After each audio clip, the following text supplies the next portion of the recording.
Hello, this is Tim Tyson at drtimtyson.com, and this is the second in a two-part quick-cast series on using Doceri as a complete interactive whiteboard solution.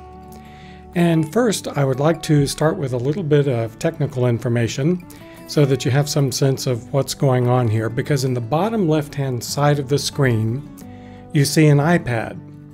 And that iPad is streaming a quick cast of everything that I'm doing on this iPad in front of me. And on the right-hand side of the screen, you see the results of that in a separate screencast that are being combined together using ScreenFlow. But I want to talk a little bit about the technical implications of what you're watching, because I want to make sure you understand what Doceri is capable of doing and what you're seeing, and that there is a significant difference between the two. Doceri is a very responsive application. In fact, I think it's the most responsive of any that I've tried, in that when I draw something, underline, write something on my iPad, it seems to me that it just immediately appears on the screen that is being projected in front of the classroom, and almost that quickly it's appearing on my iPad screen as well. However, what you'll be seeing as you watch this quickcast is that the iPad screencast in the lower left-hand corner is going to be really sluggish. And to some extent, the responsiveness of the screencast on the right-hand side is also going to be a little bit sluggish. Let me tell you why. I'm actually recording the iPad screencast at a very low frame rate. It's coming from an iPad that I had to hack in order to get it to stream a screencast of what I'm doing on the iPad so that I could record it wirelessly on my computer. And I'm having to use beta software to make that happen. And I'm doing that over a network that is being totally hammered with network traffic. In addition to that, I'm recording a screencast of what this iPad is doing in front of me, but it's doing it to a computer that's downstairs. I'm recording two screencasts simultaneously. That's generating a tremendous amount of network traffic. That makes it appear that Doceri is running slowly.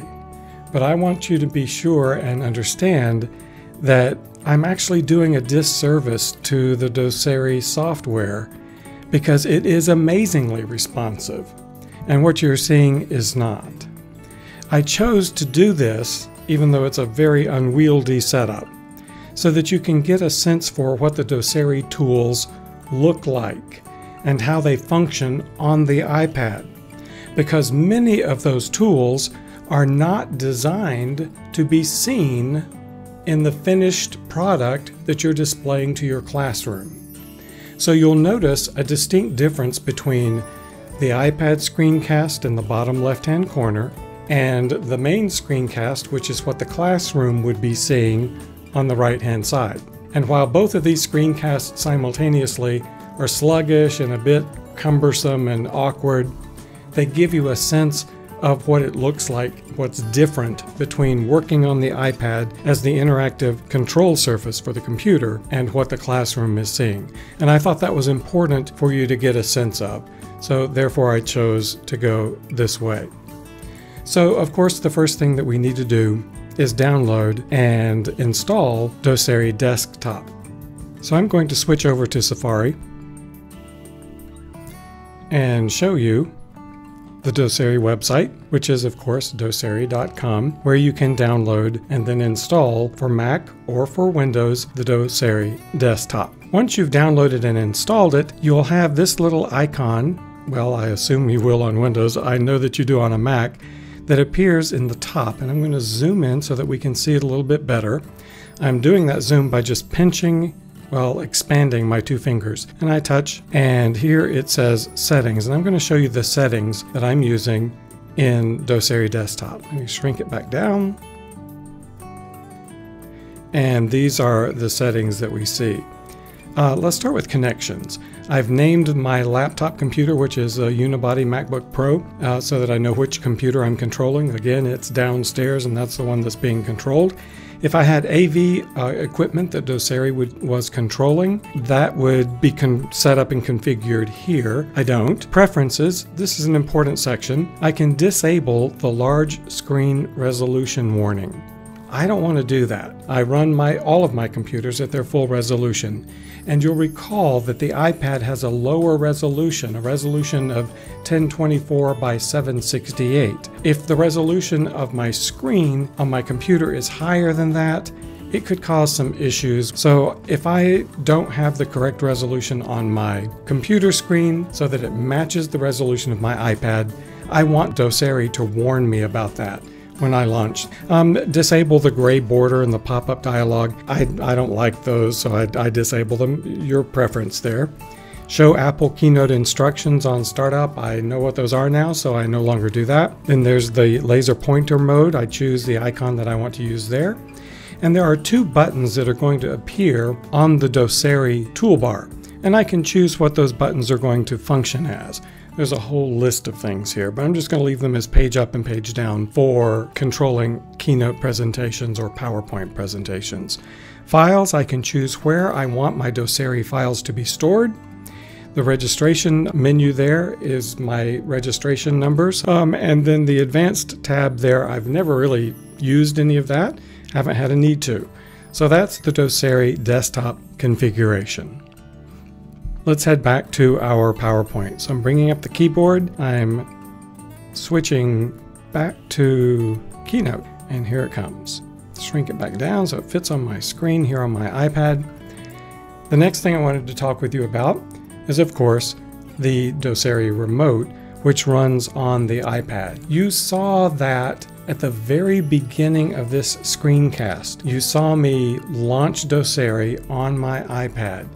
It discovered that there are two computers on this network that Doceri is running on, and so it asked me which of those two did I want to connect to, and I chose the one downstairs. I touched it, it connected, and I'm up and going. It's that easy, so it's pretty simple. And you download the Doceri remote from iTunes, and let's take a quick look at iTunes so that you see where that is. And you'll see right here,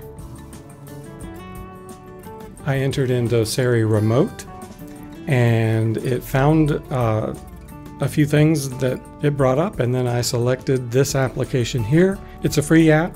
You can download and install it on your iPad. Back to Keynote. Once we have Doceri remote installed, once we have Doceri desktop installed, then of course we set up our wireless network and we connect our iPad to the same wireless network that Doceri desktop is running on.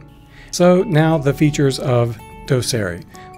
Let's start with the mouse magnifier with the right and the left click. And in order to show you that, I'm going to escape out of the presentation here and actually use the presentation to show it to you. I'm clicking up here on the mouse button, and when I touch, I'm using my middle finger to touch the word Doceri, and you see on the left hand side in the iPad that there's a zoom, right? And the tip of my finger is the bottom center of that zoom. And so I'm zooming up, and if I wanted to do something to that, I would touch my fourth finger to the screen, which is the right click, and these are my choices. And to select one of those, I'll just go select all and let go of it and touch it one time. You'll see that the number 1 appears. 1 is a single touch, and if I touch it 2 times, the number 2, a double click, shows up. And that's basically the right and the left mouse clicks. And if I wanted to actually click on the left click, I would use my second finger, my index finger. You see the little blue L lights up, and that would select the left click button of a typical mouse. The next thing I'll cover is the invisible pinch and zoom. And again, we'll escape out of our presentation. When I zoom in here on the screen, I'm taking my thumb and my third finger and I'm just pulling them apart, and you see that it's just zooming in, but you only see this on the iPad. It's not visible to the classroom. And that's going to become significant when we do something like this. I'm going to my folder here, and I'm going to open a background. I'm going to do a new drawing on a background. And I'm going to select this background right here. This is going to actually demonstrate several things all at once. This makes it really obvious when I'm pinching and zooming. And I'm going to zoom all the way up. And I'm pulling it down from the top left-hand corner to the bottom right-hand corner until I find the edge. There we go. That's as large as I can get this. Now I'm selecting my pen tool. Notice that I have a palette of pens. I have this first one, which is a narrow pen. Then I have a wider pen, this one, and then I have a painting spray paint thing, which is big and huge.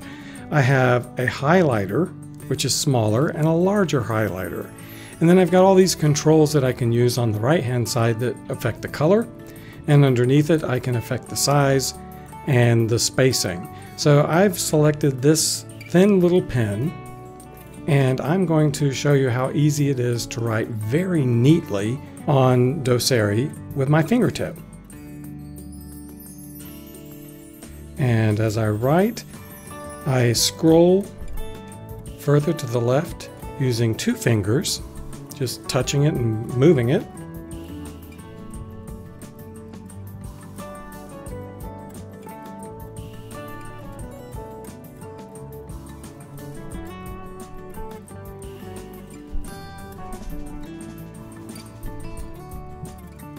I'm shrinking it down.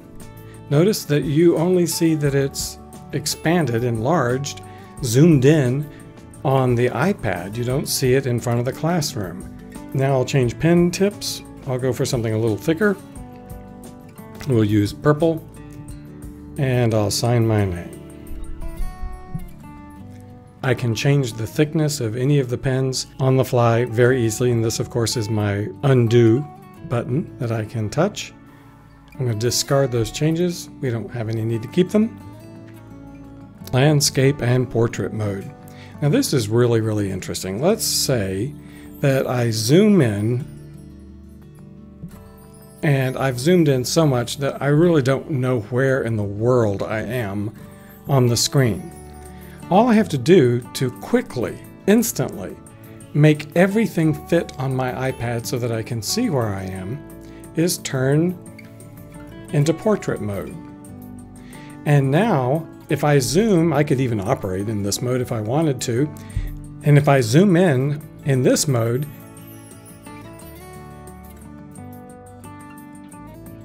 you can see in the top right-hand corner that it shows you where you're actually looking on the screen. And that's what your audience is seeing, what your classroom is seeing. By the way, in the top left-hand corner, you'll notice that's where the AV controls would be if I were using those. And across the very top, you see a projector where I could turn it on and off. You see a volume icon where I could raise or lower the audio system volume for the classroom. I could lower the projection device. And if I touched any of those and had the equipment installed that they operated, it would bring up commands across the very top that would allow me to do a number of things to those audiovisual components. And so I'm going back. Backgrounds. I already showed you that briefly. I'll go new drawing on background. Notice that there are many different backgrounds from which we can pick. I just picked graph paper. Let's pick paper golden. So there's golden paper. And now I could write on the golden paper if I wanted to. That goes well with golden paper. Something green. And I want to increase the size of that pen, and I want to show you what spacing does, just so you get a sense for what the spacing does. It actually spaces it into dots. Exit drawing mode, discard it. I've already mentioned the legible handwriting, even at small sizes, and I'm choosing to use my fingertip, and I'm not very coordinated with this. So it feels like it works really easily for me, more easily than any of the other interactive whiteboard solutions that I've used the writing tools on. Very versatile drawing, writing, highlighting, and erasing tools. You've seen those, how you've got a number of parameters, the size, the spacing that you can change to provide you with the desired result. There's the undo, the redo buttons, which you would expect, the clear screen. And here it is in the top right-hand corner. It looks like a windshield washer. Touch that, boom, it's gone. The step recording and playback feature is one of the most spectacular features in Doceri. I've already created a file, so I'm going to open a saved drawing, and it's called Silly Demo. And there's my finished drawing. I did this a moment ago and just made this up as I went, but here is the step recording feature at the top. When I touch this, you see this stuff comes up, and I'm going to go to the beginning by touching over here on the extreme left-hand corner and playing back everything that I wrote. Now again, notice that only the controls are seen on the iPad. They are not seen in front of the class. Now that's a bit tedious, so I'm going to speed it up as fast as it will go by moving the little clock icon, hitting play again, and you see it's writing it rather quickly. But maybe I want to step through this in a more organized fashion. So I will move the playhead back in time, and let's say that I'll just say that this much is the first thing I want to appear. And do you see on the right hand side, I've got a red circle with a plus sign next to it. I touch it. It added one of those little markers on the timeline where the playhead is. Now I'll advance it to rewriting my homework question and placing another one. And then I'll add the next step.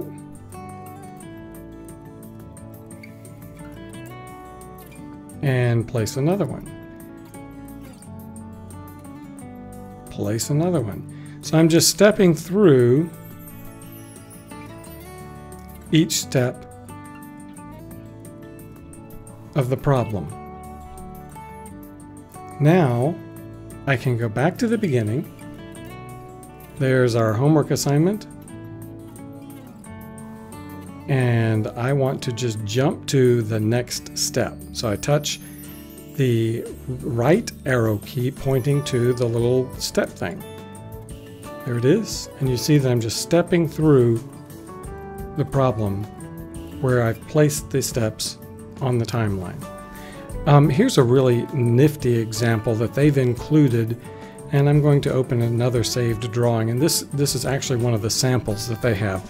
It's called a symmetry demo. I'm going to discard the one that I had, and here is Doceri's symmetry demonstration. Bring up the step recorder, go to the beginning, and tell it to go to the first step. There it is. Go to the next step. There it is. Or I could actually have it draw the next step. Let's back it up and play to the next one. So you get the idea. A really, really interesting lesson, by the way. I was like, wow, why didn't I have this when I was in school? You can use this and many other demo files to learn more about how to use the step recording feature that is included in Doceri. Interestingly, I can even go to a specific step and erase something that I did that I didn't want. And it's no longer there when I step back through it again. So it's really a very versatile tool. Exit drawing mode. The awesome invisible keyboard. You've seen me bring it up several times. I like it because I can hold down keys and touch other keys just like you would on a regular keyboard. You'll see that it has all your function keys. It has your numeric keypad, which I use a great deal. I know some people don't, but I find it indispensable. So I really like the keyboard. And again, you only see it on the iPad. It is not a distraction to the learners in the classroom. The quick launch folder, you've seen me using it over here on the top left-hand side. I can place files in the quick launch folder, which is located where I set it up, remember in our settings. And if I touch here, those are the files that are there. There's my keynote presentation. If I just touch that, bam, it starts playing. There are help files here, which are PDF files. If I touch them, it presents them.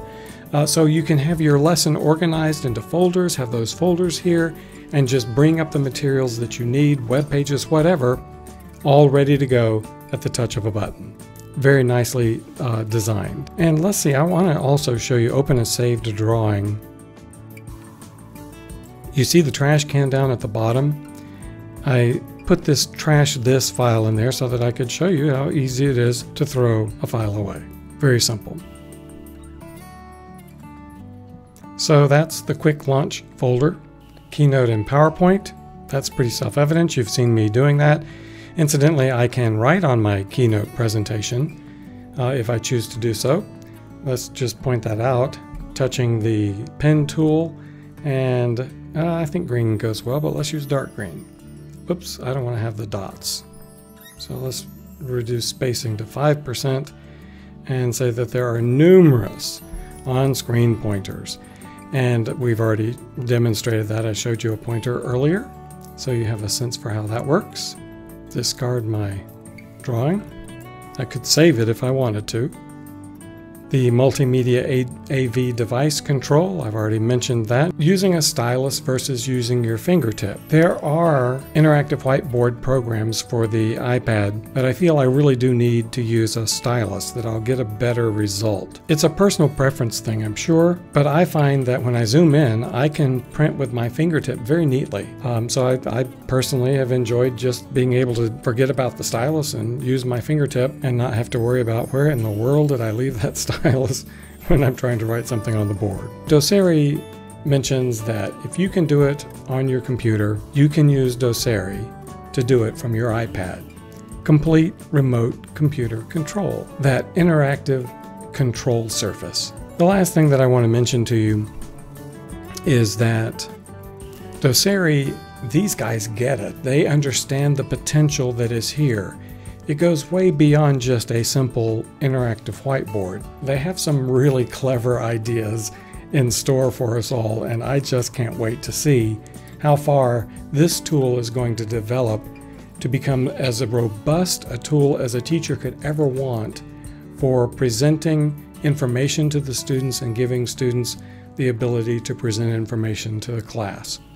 So Doceri at doceri.com, a complete interactive whiteboard solution. It's more expensive, but in my mind, it is a vastly better tool, and it's only going to get better.